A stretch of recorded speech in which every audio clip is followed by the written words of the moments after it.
आजाद भारत के पहले राष्ट्रपति राजेंद्र प्रसाद एक ऐसे नेता जिनकी सादगी, विद्वता और ईमानदारी एक मिसाल थी।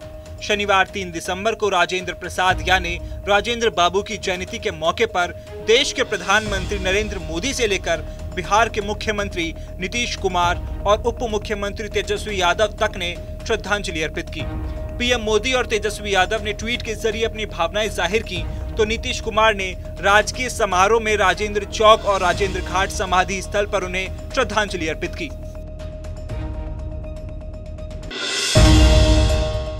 बिहार के कुढ़नी विधानसभा सीट पर उपचुनाव होना है। इसको लेकर आगामी 5 दिसंबर को उपचुनाव के मतदान होने हैं। इस विधानसभा सीट पर भाजपा, महागठबंधन और वीआईपी के साथ ही ओवैसी की पार्टी के प्रत्याशी भी चुनावी मैदान में हैं। इसको लेकर आज शाम तक सभी राजनीतिक दलों द्वारा एड़ी चोटी का जोर लगा दिया गया। सभी राजनीतिक दलों के स्टार प्रचारकों द्वारा कुढ़नी में चुनावी सभा और रोड शो किए गए। इसके बाद अब चुनाव प्रचार का शोर कुढ़नी में थम गया है। आपको बता दें कि 5 दिसंबर यानी सोमवार को मतदान होगा, वहीं गुरुवार यानी 8 दिसंबर को मतगणना होनी है। कुढ़नी विधानसभा सीट पर चुनाव प्रचार का आज आखिरी दिन था। सभी पार्टियों ने प्रचार के लिए पूरा दम लगा दिया। पूर्व केंद्रीय मंत्री शाहनवाज हुसैन भले ही कुढ़नी में चुनाव प्रचार के लिए नहीं गए, लेकिन जीत का बिगुल जरूर फूंक रहे हैं। शाहनवाज हुसैन ने कहा कि बिहार की जनता को सिर्फ बीजेपी से उम्मीद है। जिस तरह सीएम नीतीश कुमार की सभा में हंगामा हुआ है, उससे हमारी जीत जाहिर होती है। कल जब जेडीयू की सभा हुई, जिस तरह का हंगामा हुआ, उससे साफ जाहिर है कि कुढ़नी में भारतीय जनता पार्टी जीतने जा रही है। पूरी ताकत से भारतीय जनता पार्टी के साथ कुढ़नी की जनता खड़ी है। और महागठबंधन तो पहले भी गोपालगंज में पूरी ताकत से लड़ा था, फिर भी वो हार गया था। और इस बार भी कुढ़नी में भी महागठबंधन पराजित होगा और भारतीय जनता पार्टी के उम्मीदवार केदार गुप्ता वहां जीतेंगे। बीजेपी के पक्ष में माहौल है। भारतीय जनता पार्टी जिस तरह से लोगों की एक उम्मीद की किरण बनकर उभरी, लोगों को अगर भरोसा है बिहार में तो सिर्फ और सिर्फ भारतीय जनता पार्टी पे है। और यही वजह है कि कुढ़नी में हम भारी वोट से जीतेंगे। सीएम नीतीश कुमार आजकल जहां भी जा रहे हैं वहां हंगामा हो रहा है। जनता अपनी मांगों को लेकर सीएम के समक्ष प्रदर्शन कर रही है। सीएम नीतीश कल कुढ़नी में चुनाव प्रचार करने गए थे। वहां सीटेट के अभ्यर्थियों ने हंगामा कर दिया। सीएम नीतीश कुमार आज नालंदा के कोसियावा में स्वर्गीय बाबू रामनंदन प्रसाद की मूर्ति का अनावरण करने पहुंचे थे। वहां भी हंगामा हो गया। दरअसल बदराबाद में 19 अक्टूबर को ही निर्मल भारती हत्याकांड में अभी तक कोई गिरफ्तारी नहीं हुई है, जिसके बाद नाराज ओरियावा पंचायत के लोगों ने हत्यारे की गिरफ्तारी की मांग को लेकर प्रदर्शन किया।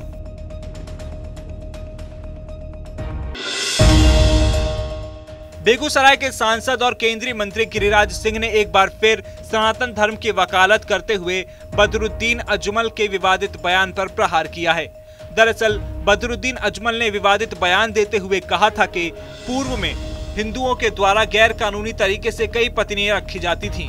इसी का जवाब देते हुए केंद्रीय मंत्री गिरिराज सिंह ने कहा कि बदरुद्दीन और ओवैसी जैसे लोग हमें नसीहत न दें, हम जनसंख्या नियंत्रण कानून की मांग कर रहे हैं। कि आज हमें बदरुद्दीन जैसे लोग गाली दे रहे हैं। अगर आजादी के समय ही अगर ये हो गया होता कि धर्म के आधार पर बना पाकिस्तान, सारे लोग वहां जाते, यहाँ सनातन को मानने वाले लोग गैर रह जाते, गैर मुस्लिम।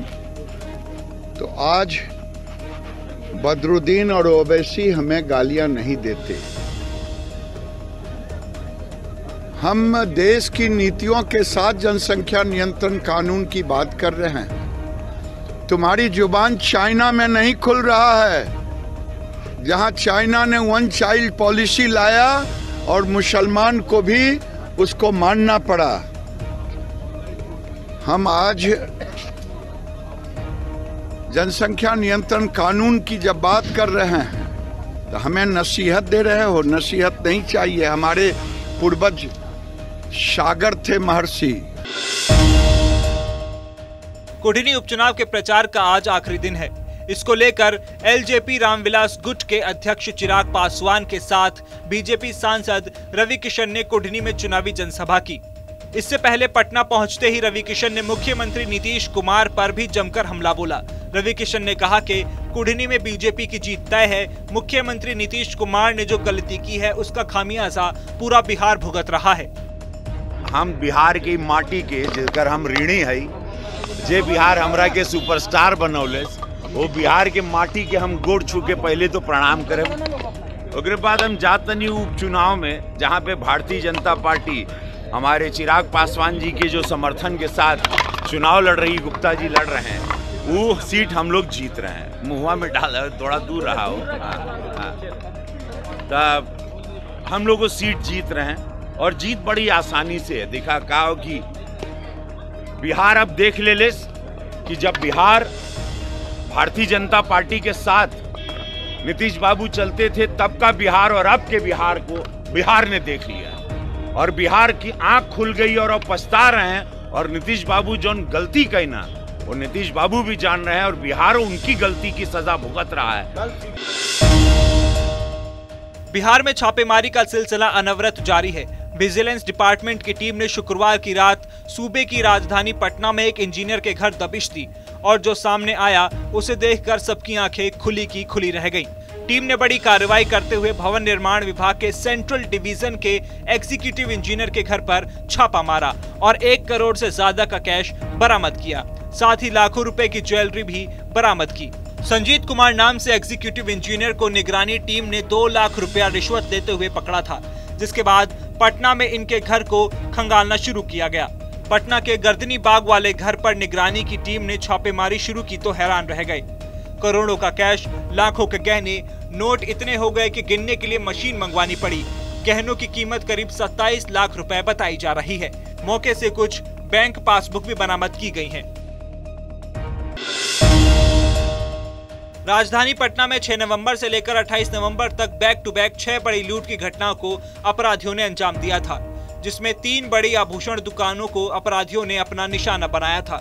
इस लूट की घटना को अंजाम देने वाला मुख्य सरगना विकास कुमार पुलिस के हत्थे चढ़ गया है, जिसकी निशानदेही पर पुलिस ने अन्य 8 अपराधियों को गिरफ्तार कर लिया है। पुलिस ने इनके पास से लूट के आभूषण, 2 पिस्टल, 1 कट्टा, 2 मैगजीन, 36 जिंदा कारतूस और 2 चोरी की बाइक बरामद की है।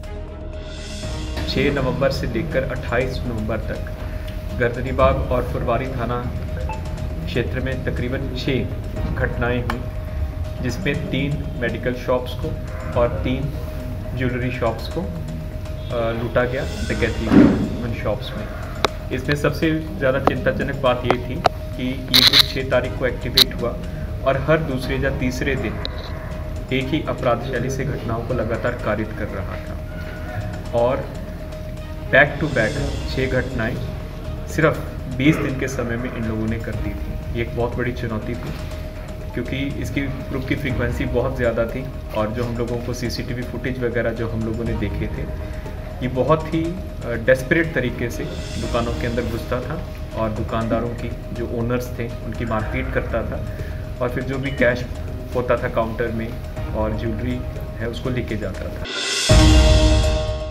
बेतिया के नरकटियागंज में बेखौफ अपराधियों ने नगर परिषद के सभापति उम्मीदवार पर गोलियों की बौछार कर दी है। 3 से 4 की संख्या में आए अपराधियों ने नगर परिषद चुनाव में सभापति के उम्मीदवार राजेश श्रीवास्तव की भगवती सिनेमा रोड स्थित उनके कार्यालय के पास गोलियों की बारिश कर दी। गोलीबारी में राजेश श्रीवास्तव को 4 गोली लगी, जबकि उनके 2 सहयोगी के पैर में भी गोली लगी है। घटना के बाद इलाके में अफरा तफरी का माहौल बन गया, जिसके बाद दोनों को नरकटियागंज अनुमंडल अस्पताल लाया गया, जहां से चिंताजनक हाल में राजेश श्रीवास्तव और जिमी को जीएमसीएच रेफर कर दिया गया। लेकिन जीएमसीएच पहुंचते ही राजेश की मौत हो गई, जबकि उनके सहयोगी जिमी का इलाज चल रहा है।